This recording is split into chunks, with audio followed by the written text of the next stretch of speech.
যুদ্ধে প্রথম মজা হলো বড় বড় কোটেশন গুলোকে সব আমরা ছক্কা মেরে মাঠের বাইরে বার করে দিই।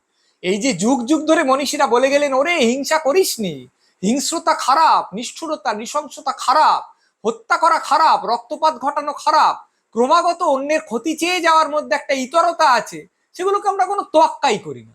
একটা মহাকাব্য রচিত হলো যেখানে বলা হলো যে একটা সাংঘাতিক রক্তক্ষয়ী যুদ্ধ যদি হয়, তাহলে সেটা হাতে কলমে যে জয়ী হয় সেও আসলে পরাজিতই হয়। কারণ তাকে এতগুলো হত্যা করতে হয়, এতগুলো অপরাধ করতে হয়, এতগুলো অনৈতিক কাজ করতে হয় যে নিজের কাছে নিজের মাথা হেঁট হয়ে যায়। সে নিজেকে আর ক্ষমা করতে পারে না, নিজেকে আর শ্রদ্ধা করতে পারে না। কে শোনে কার কথা?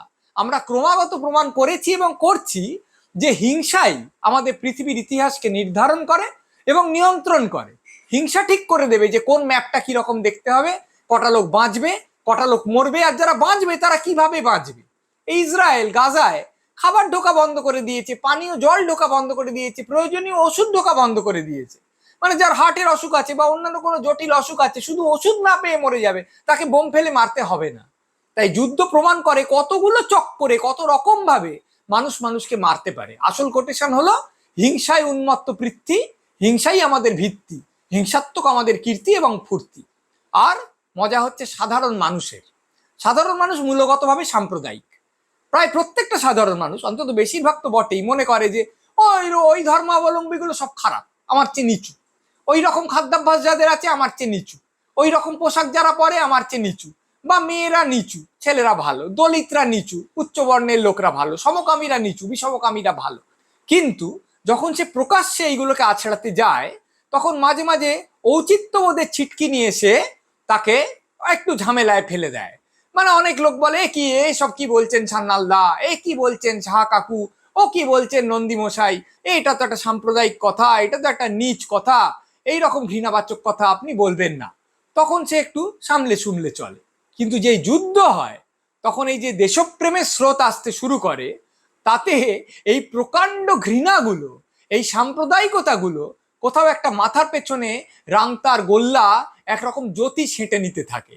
তখন সে যে বিষ আছড়াচ্ছে, সে যে গরলগুলো ওগরাচ্ছে, সেইগুলো কোথাও গিয়ে অনুমতি পেয়ে যায়, অনুমোদন পেয়ে যায়। মিডিয়া, রাষ্ট্র, অনেক সাধারণ মানুষ তার পেছনে দাঁড়িয়ে গিয়ে বলে, এই তো, এতেই তো প্রমাণ হচ্ছে যে তুমি দেশপ্রেমিক। সে যখন বলে ওই দেশের লোকগুলোকে মেরে ফেলা উচিত, তাদের হাত পা ছেড়ে দাও, তাদের নাড়ি ভুড়িগুলোকে ছিটকে দাও, তাদের চোখগুলোকে গেলে দাও, তখন এই সাংঘাতিক ইতর, সাংঘাতিক হিংস্র কথাগুলো শুনে কেউ শিউরে ওঠে না। সবাই বলে বাহবা, বেশ করেছো। এই যুদ্ধের হাওয়া এসে তার সমস্ত বিষগুলোকে একটা সাংঘাতিক মহিমা প্রদান করে দেয়।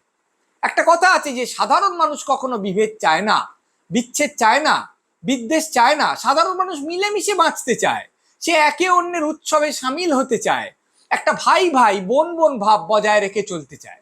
রাজনৈতিক নেতা নেত্রীরা যাচ্ছে তাই ভাবে নিজেদের স্বার্থ চরিতার্থ করার জন্য এই বিদ্বেষের বীজগুলোকে পুঁতে দেন। কখনো তা নয়।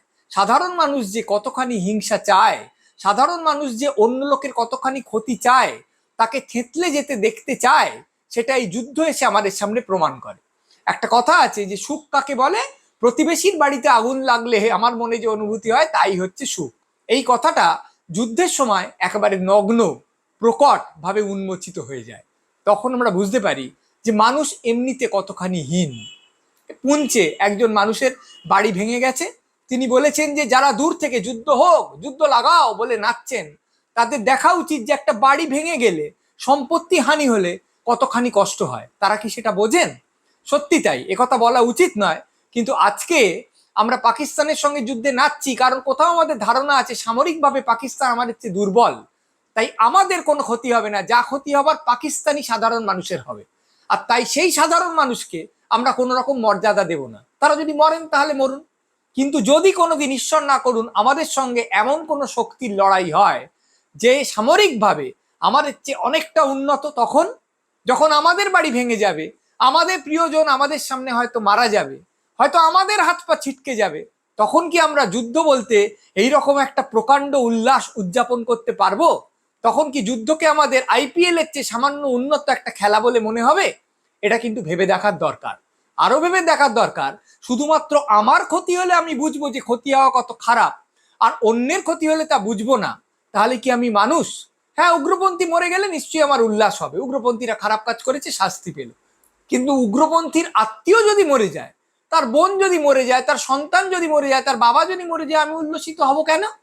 কি কারণে আমি মনে করব যে তাদের জীবনের কোনো রকম অধিকার ছিল না? আমাকে তো একটা যুদ্ধ হচ্ছে বলে, আমি একটা অপরাধের উচিত শাস্তি চাই বলে, সেই অপরাধের চেয়ে অনেক বেশি শাস্তি দেওয়ার বা সেই শাস্তিতে আনন্দ অনুভব করার অধিকার কেউ দেয়নি। আমাকে তো সাধারণ মানুষের মৃত্যুতে উল্লসিত হওয়ার অধিকার কেউ দেয়নি। যদি আমি তা হই, তাহলে তো আমি মানবিকতার বিরুদ্ধে গেলাম, ভদ্রতার, সৌজন্যের বিরুদ্ধে গেলাম। সেইটা কি আমার উচিত হবে? তাই যুদ্ধে যখন আমরা অনেকগুলো মজা অনুভব করি, যখন আমরা ভাবি একটা ক্রিকেট খেলার মতন, তুই এত করেছিস রান, তাহলে আমি তার চেয়ে বেশি করলাম রান, তুই আমার এত মেরেছিস, তাহলে আমি তোর এত বেশি মারলাম, এই বলে আমি লাফাতে পারি, তখন আমি আসলে নিজেকে একজন অবমানব করি।